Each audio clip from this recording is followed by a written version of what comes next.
Hello fellow sim racers. Today I'm taking a look at the 1999 champ car for Assetto Corsa by the talented folks at the VRC Modding team.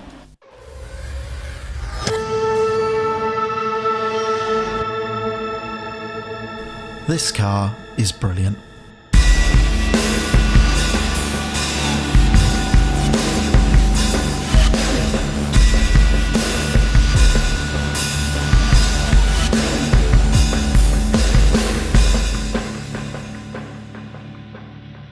I think it's fair to say that the 90s were a real high point for US open wheel racing.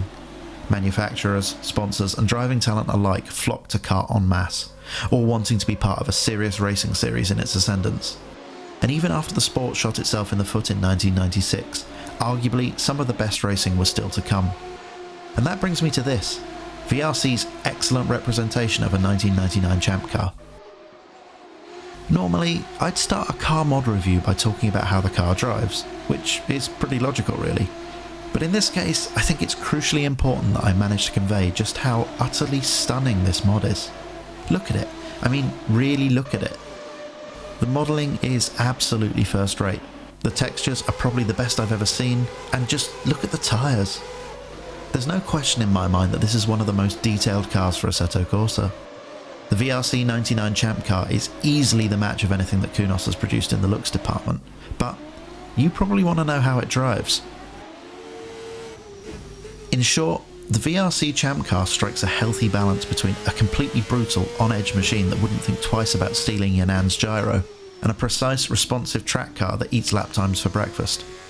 I will warn you, the stock setup of the road version of the car is very edgy, and I had to lower the diff power settings a couple of notches to make it behave coming out of corners. And even then, you still need a pretty delicate right foot when pulling away from the slow turns. This car is reassuringly hard to drive quickly, and I mean that as a compliment. All too often, high downforce single-seaters in racing sims feel, well, safe, and I can assure you this doesn't. But it is very predictable. When you inevitably put it in the wall, you know exactly what you did to piss it off. From a technical perspective, it's nice to have adjustable boost, and at 100% it's thankfully a bit less insane than, say, the Lotus 98T, but it's definitely worth keeping an eye on your fuel consumption when you've got it turned up to 11.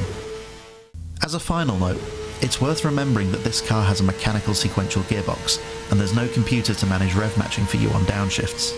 So unless you enjoy the rear axle locking every time you try to slow down, you'll need to blip the throttle when you downshift. Now, I don't really know a lot about racing on ovals, but I can tell you that the oval aero kit does switch things up quite a bit. I've only driven this car on the VRC Texas Motor Speedway mod you see in this video and on the Daytona mod, where an eye-watering 400 km/h is possible. I found the former circuit to be a real challenge, particularly when you take off enough wing to drive competitive lap times. This car, in this state, is pretty edgy, and the concentration levels needed to keep it out of the wall on this tight speedway course are enormous. It's a shame that Assetto Corsa doesn't really have the necessary features to do oval racing properly, because this is serious fun. Maybe it's time to go and work on my oval license in iRacing. The quality of the VRC champ car should be of no surprise to those of you that have driven some of their formula cars. But there's something about this car in particular that sets it above the others. The driving dynamics seem just a little bit more engaging, the force feedback feels just a little bit crisper, and the overall experience is just that little bit more special.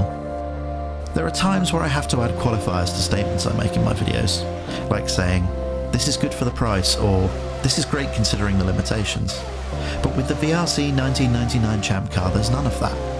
This is a great car full stop, arguably one of the best ever produced for Assetto Corsa, and you can have it for less than the price of a pint in my local. A couple of months ago, I made a video where I discussed how I thought Assetto Corsa would evolve over the next couple of years. And in that video, I spoke at length about how important I thought the modding community has been and will continue to be. For me, thanks to mods like this, Assetto Corsa just keeps getting better and better. So that about wraps things up here. As usual, if you're interested in the VRC champ car, I've put a download link in the description. I hope you enjoyed the video. If you did, then it would be great if you could hit the like button and subscribe to my channel. If you've got any suggestions for content you'd like to see on the channel in future, then please let me know in the comments. As always, thank you for donating your precious free time by watching. It is very much appreciated. So all that's left to say is goodbye, thank you for watching, and enjoy the rest of your day.